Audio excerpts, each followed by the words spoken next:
الله وملائكته يصلون على النبي يا أيها الذين آمنوا صلوا عليه وسلموا تسليما.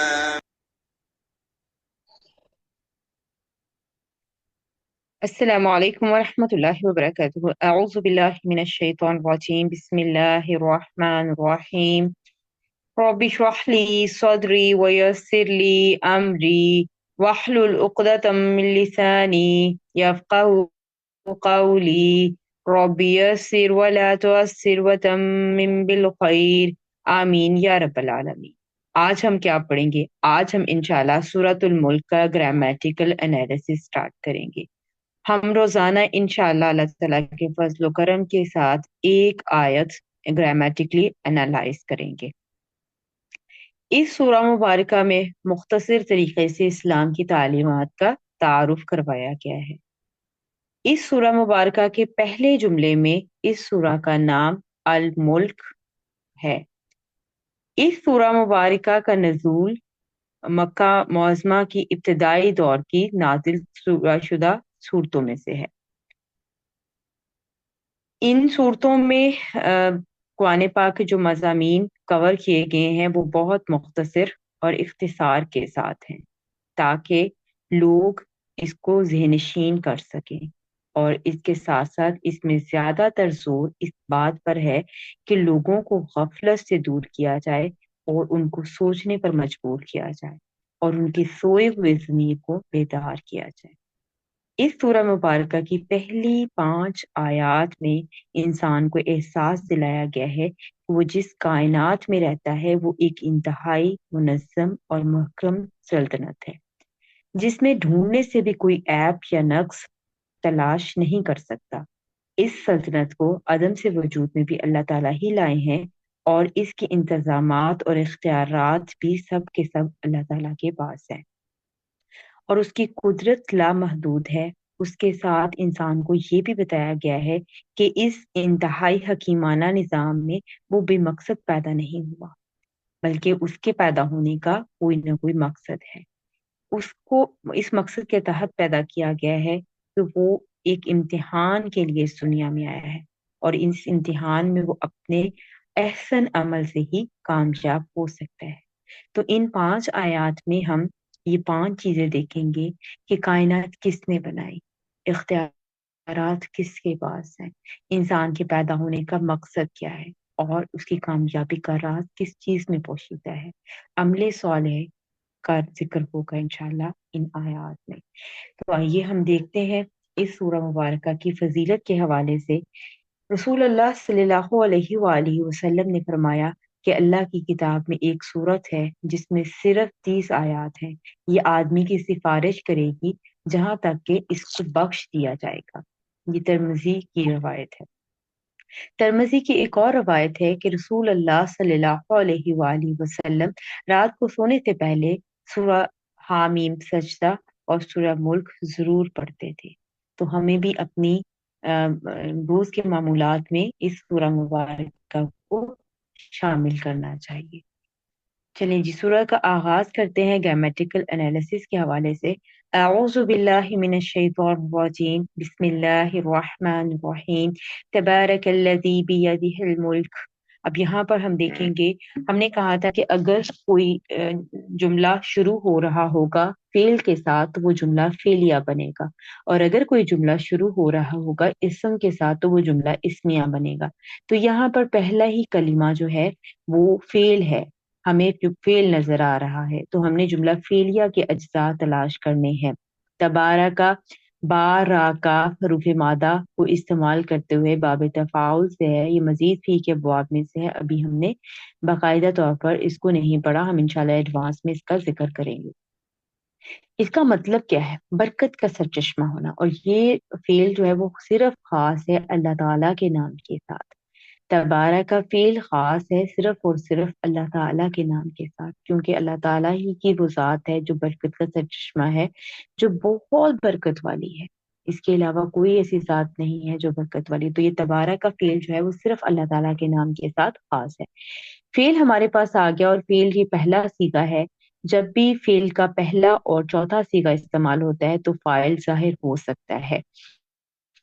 اب یہاں پر فعل کا پہلا صیغہ ہے تو فاعل جو ہے وہ ظاہر ہو سکتا ہے۔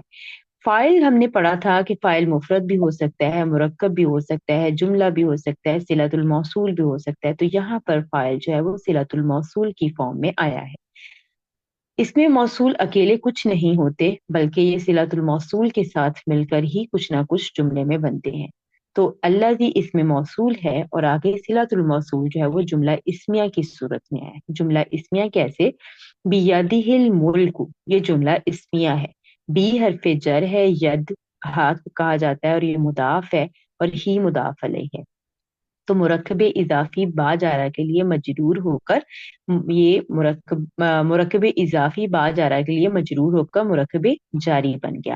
اور یہ مرکب جاری جب خبر جملے میں موجود نہ ہو تو اس کو ہم قائم مقام خبر بنا سکتے ہیں، یعنی کہ یہاں پر خبر مقدم ہے، خبر پہلے آ گئی ہے جبکہ مبتدا دوسرے نمبر پر چلا گیا، یعنی کہ جو مبتدا مؤخر ہو گیا ہے۔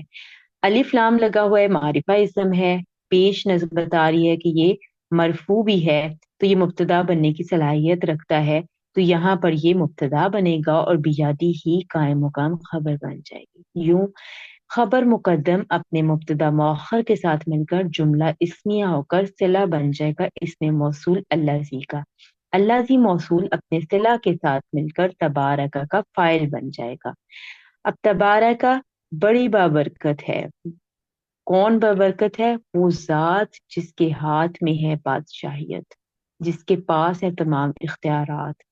ٹھیک ہے، واؤ آ گیا ہمارے پاس حرف عطف، اور عطف آ جاتا ہے تو اس سے پہلے والا پارٹ اور اس کے بعد والا پارٹ دونوں ایک جیسے ہونے چاہیے۔ یہ ہم نے مرکب عطفی جب پڑھا تھا تب پڑھا تھا، یعنی کہ حرف عطف سے پہلے اگر آپ کو کوئی جملہ ملے گا تو حرف عطف کے بعد بھی ہی جملہ ہونا ضروری ہے، وہ چاہے جملہ اسمیہ ہو چاہے فعلیہ ہو، لیکن جملہ کا ہونا ضروری ہے۔ اگر حرف عطف سے پہلے مرکبات ملتے، مرکبات ناقصہ میں سے کچھ، تو حرف عطف کے بعد بھی وہی مرکبات آپ کو نظر آتے۔ مطلب اگر مرکب اضافی اس سائڈ پر ہوتا تو اس سائڈ پر مرکب توصیفی آ سکتا تھا، لیکن مرکبات ناقصہ میں سے ہی آتا۔